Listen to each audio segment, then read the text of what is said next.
Thank you, everyone. Can I ask you all to take a quick look at your program for the last session before lunch? This is where we split into 2 concurrent sessions for the first time today.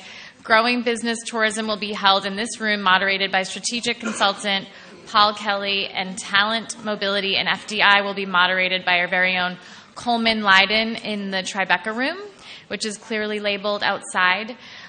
Before you dash off, I would like to thank you all for participating in the morning sessions. Lunch will be served after this session at 12:45, and the afternoon session will begin at 1:40 with Ronan Ryan. So we'll see you then.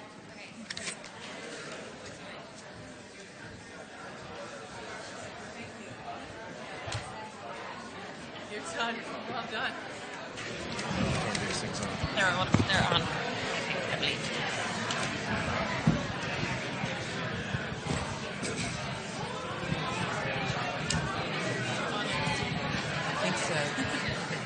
Seems to me things in production. Just start whenever you start. Ready to start? Go ahead, start. There's some movement going on. Go ahead, start. So, good afternoon, everybody. This is not the first time that I've been in a room where I'm leading something off and all the attention was on Jimmy Deanahan. And as usual, he turns his back to me because he's a Kerry man and I'm from County Offaly. And we spent our formative years in college in Limerick together. And when we were in college, he had the same basic habit with his superior attitude of the Kerry man. As he said last night, we're talking about you here, Jimmy.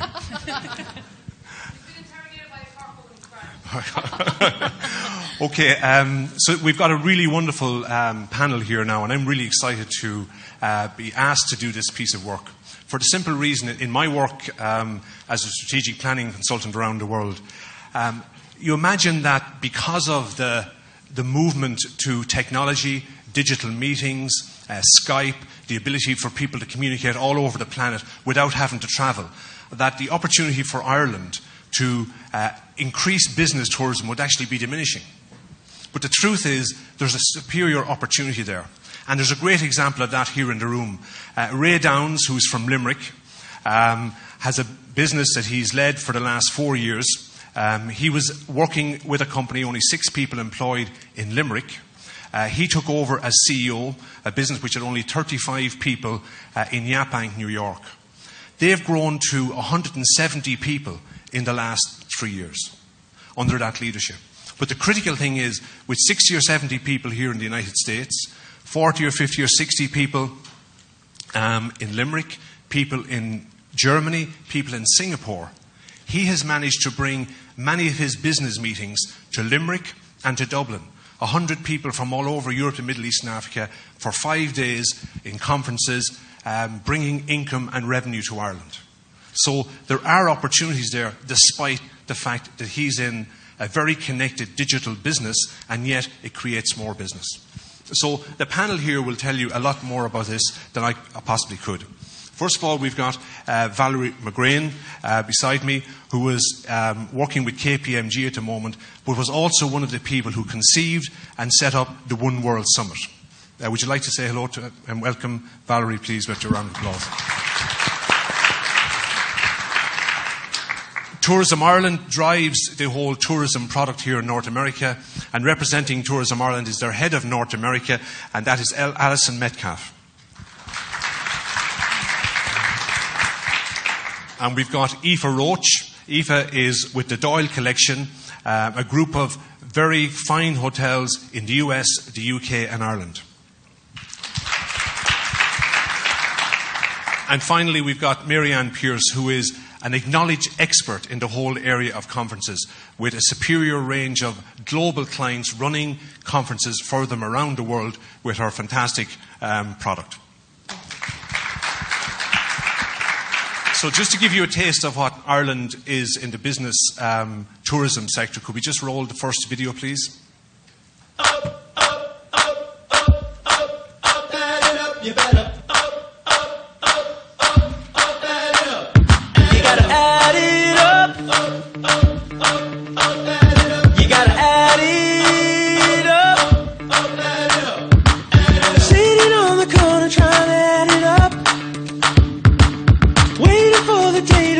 still haven't stopped. Trying to find a square root over to you. 'Cause I just can't do this less I carry the two. We've sat at this table 10 times before, drinking wine and multiplying on the floor. All the while you sit and smile without a care. Whoa, oh, oh, but the time will come when we'll both be scared. So you better add it up. Yeah, you better add it up. You better add it up. You better add it up.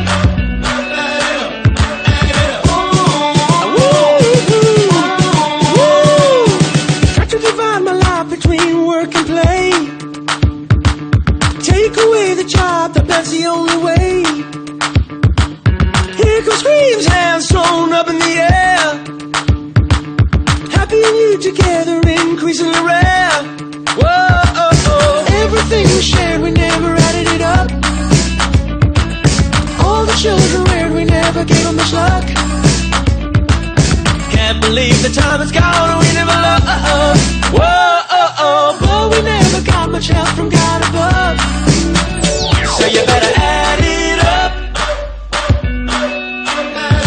When you have an idea that you can support Ireland with, be brave enough to step out and basically ask for advice, ask for help from the Irish government agencies. So it's not just networking and events, it's about investment and really helping companies have a base and a foothold. Don't get it right, get it going.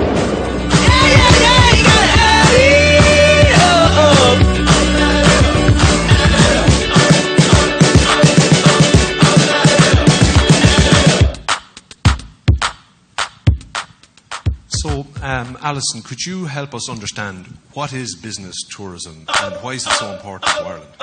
Okay, well, thank you very much for that opportunity. First of all, just to say that Tourism Ireland's main responsibility day in, day out is to stimulate interest and demand for leisure tourism. And within that, I'm delighted to say that over the last 4 years, business from the United States has increased by 45%. Over the last 2 years, it has increased by 30%, and there's two numbers I really want you to understand and to remember. One is 1 million US visitors, and the second is 1 billion in revenue.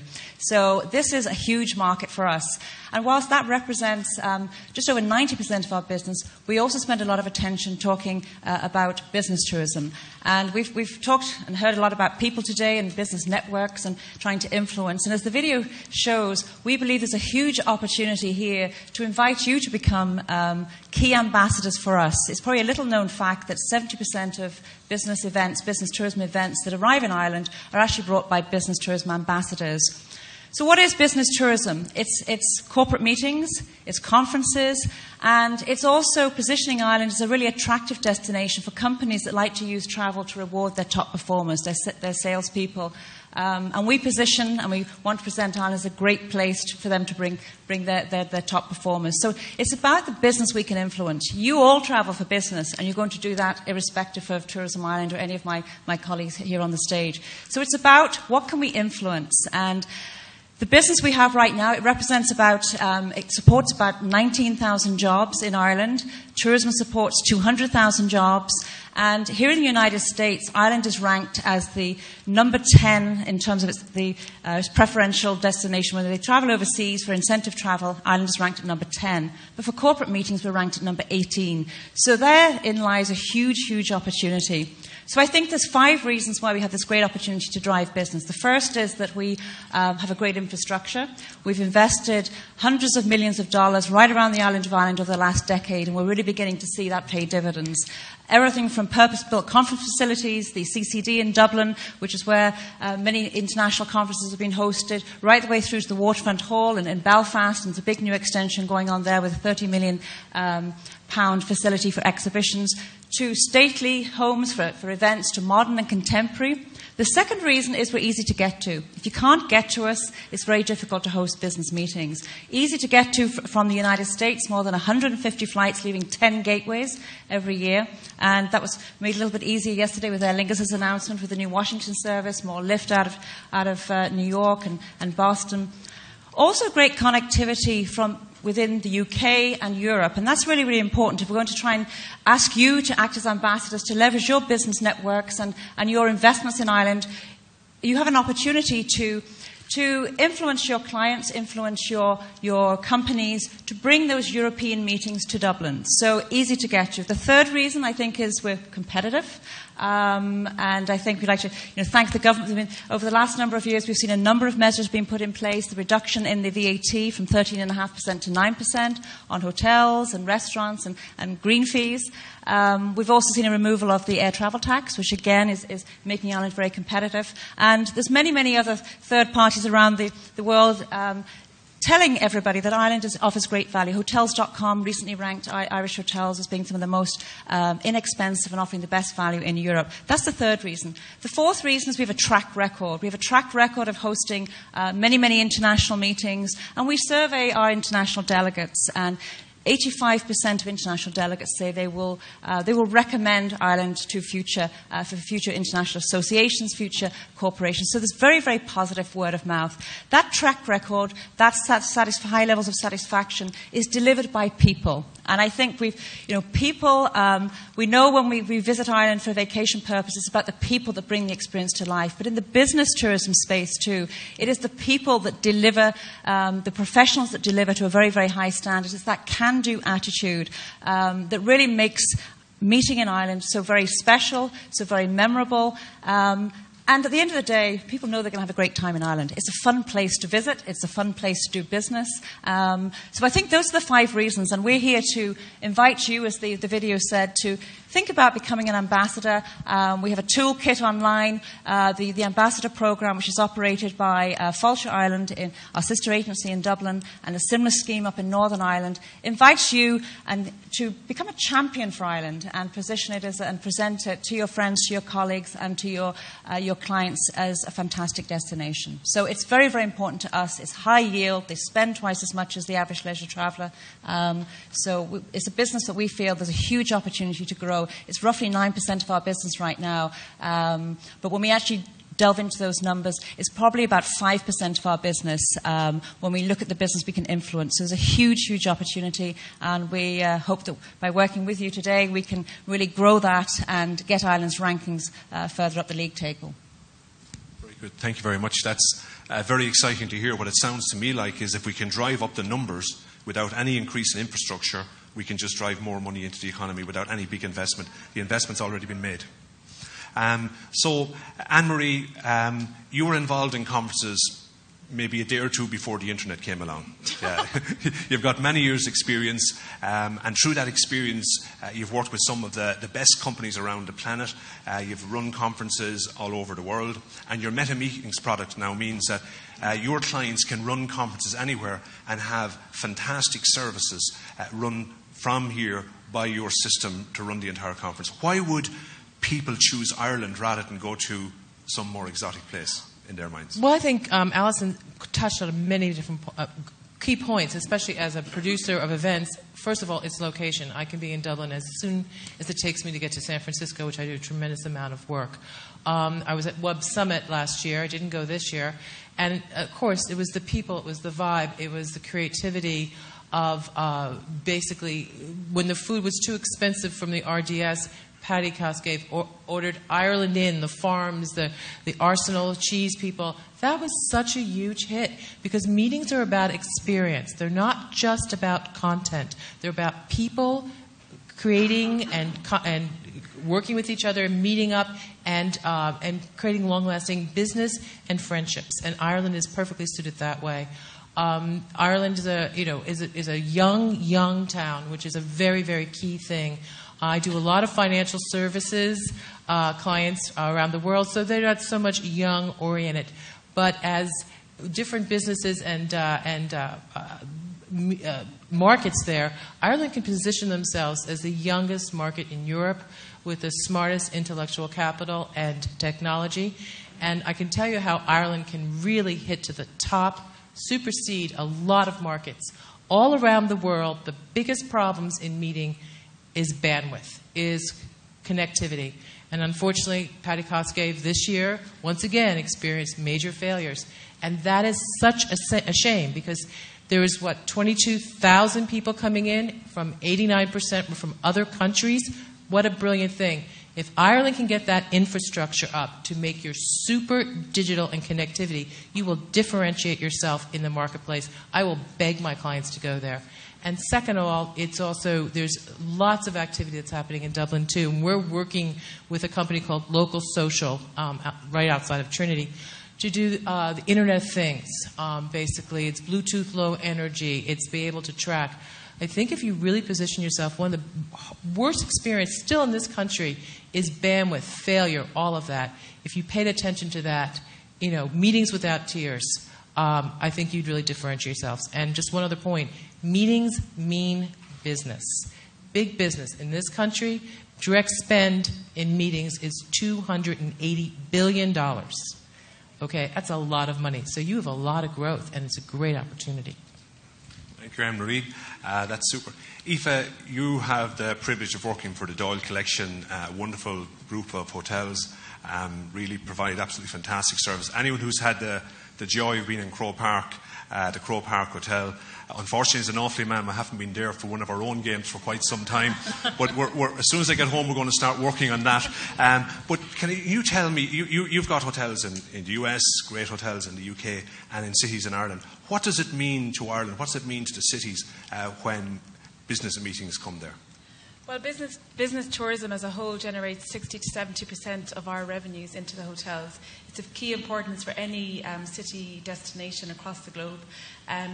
We have hotels in Dublin, Cork, London, Bristol and Washington DC. So all of those are very dependent on corporate meetings, but also transient business tourism.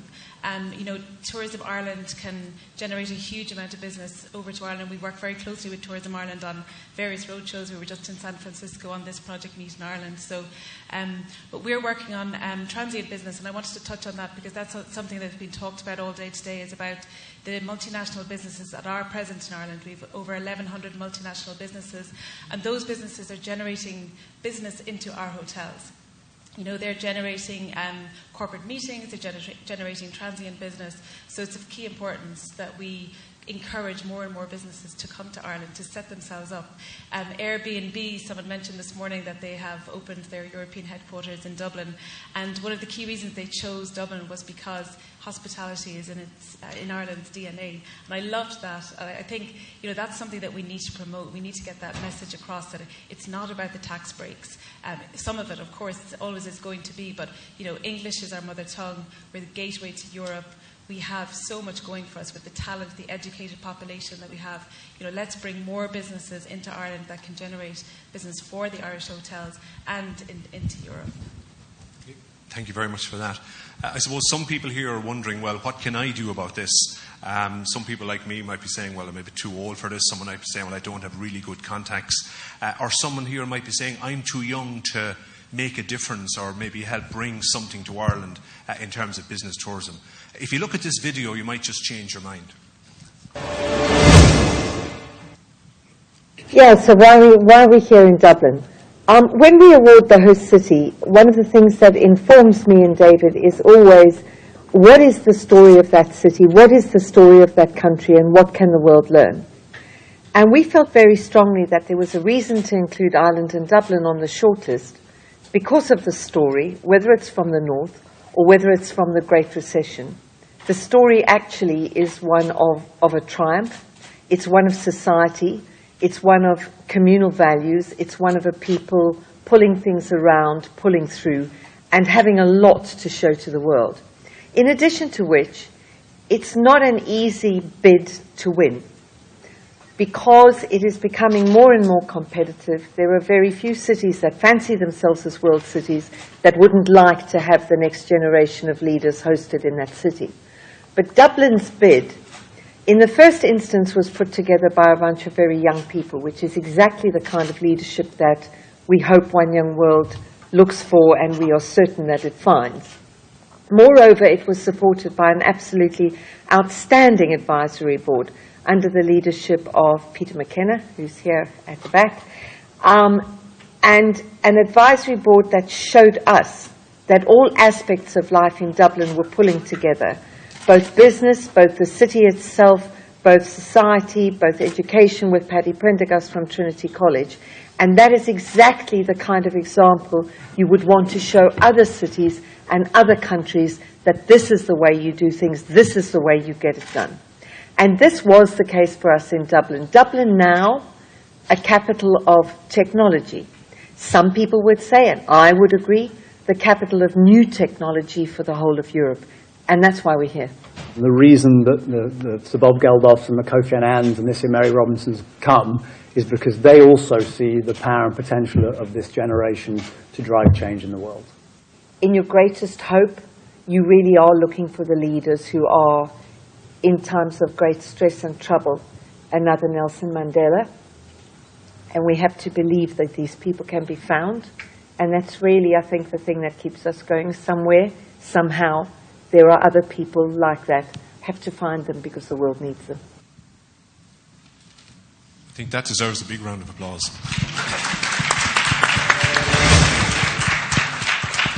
Yeah, so just think about it. A bunch of young people, one of them is sitting beside me here, Valerie McGrane, just came up with an idea and they said we're going to make it happen. So Valerie, you were an auditor with KPMG. You're now doing mergers and acquisitions. I heard your real talent is actually on the stage. We're in the Feis Cole in Dublin. What's the story? As I say on Love Hate, what's the story? How did you make this happen? What did you learn from it? Thanks, Paul. Well, One Young World is an incredible story. 2 weeks ago, we brought 1,200 international delegates to Dublin for a 4-day conference in the CCD. The value of the conference was about €3 million to the Irish economy. And the story about bringing it together began about 3 years ago when I was a delegate myself at the One Young World Summit in Pittsburgh. And I was blown away by the welcome that I felt when I arrived in Pittsburgh, right the way from the airport, the journey through the city to the convention centre. The welcome from the Pittsburghers was palpable. And I thought, Dublin could do this so much better, because there's one thing we do, and we do really well, and it's give a welcome.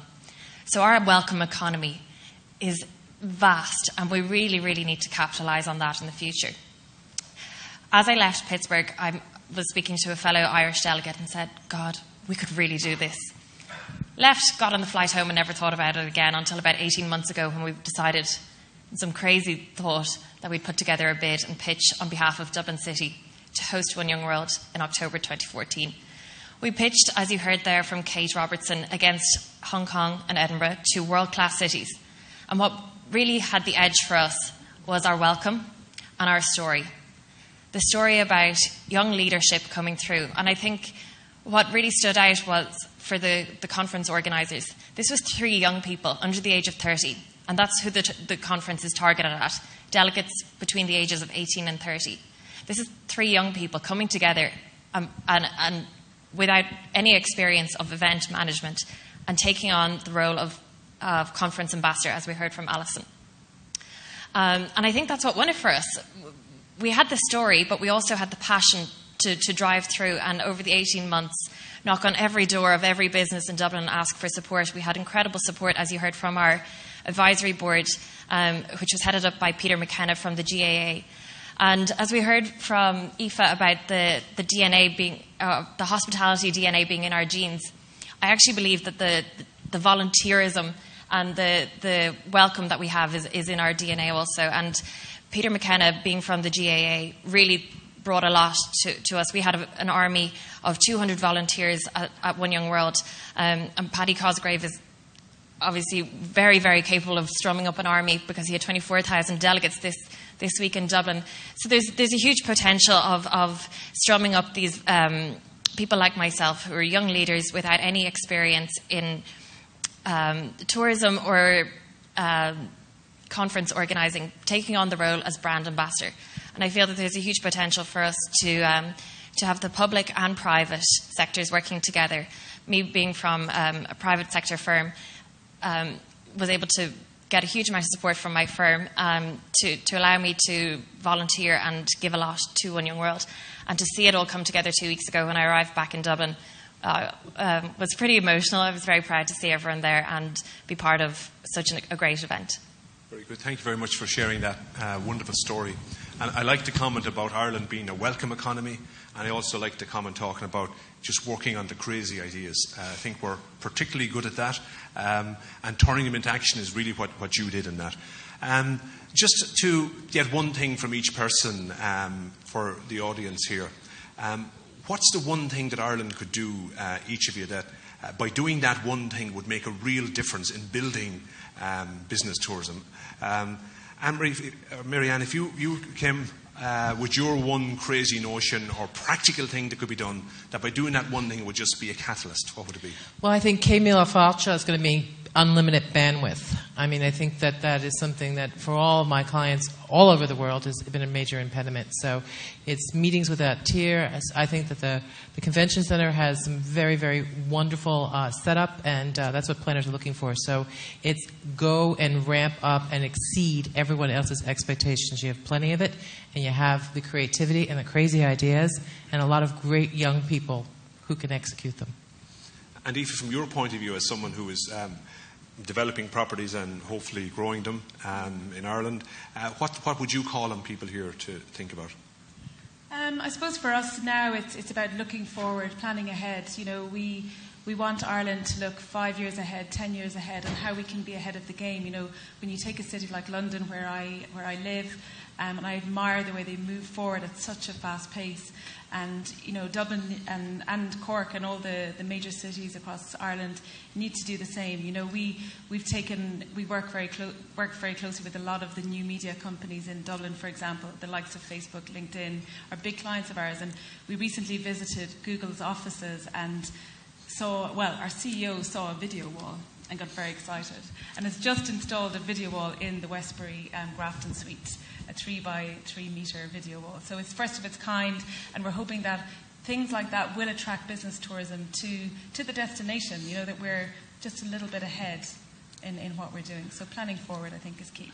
And Valerie, you thinking of younger people, so you mentioned volunteering. What you did was a volunteer activity. You've got a full-time job. What would you call on young people to do as far as business tourism in Ireland is concerned?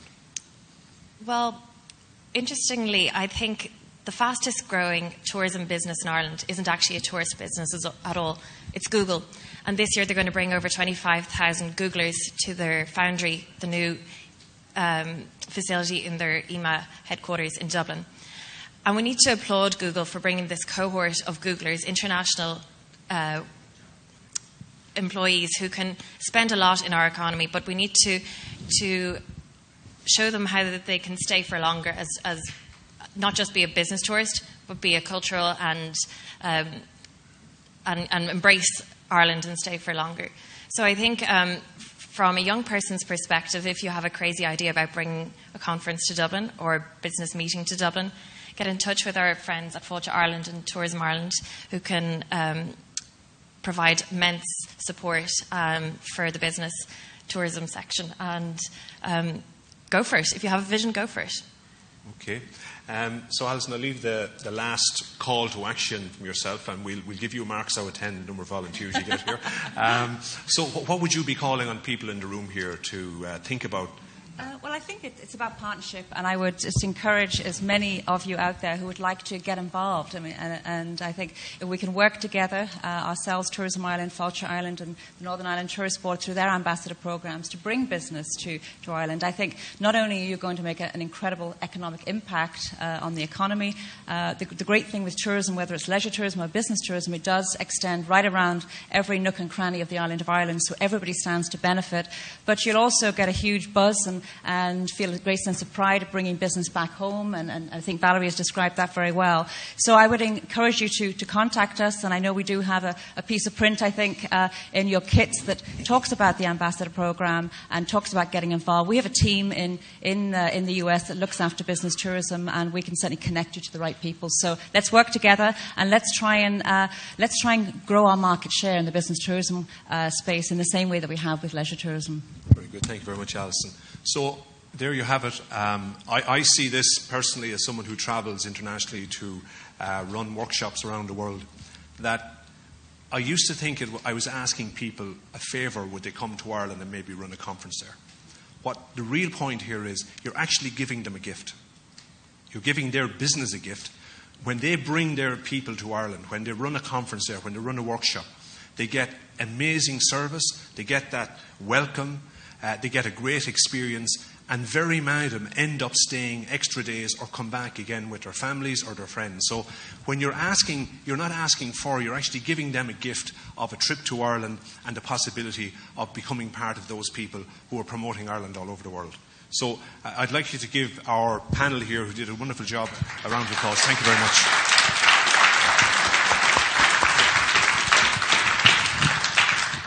You're the boss. I think we're going to lunch now, aren't we? That's it. Let's eat. Thank you.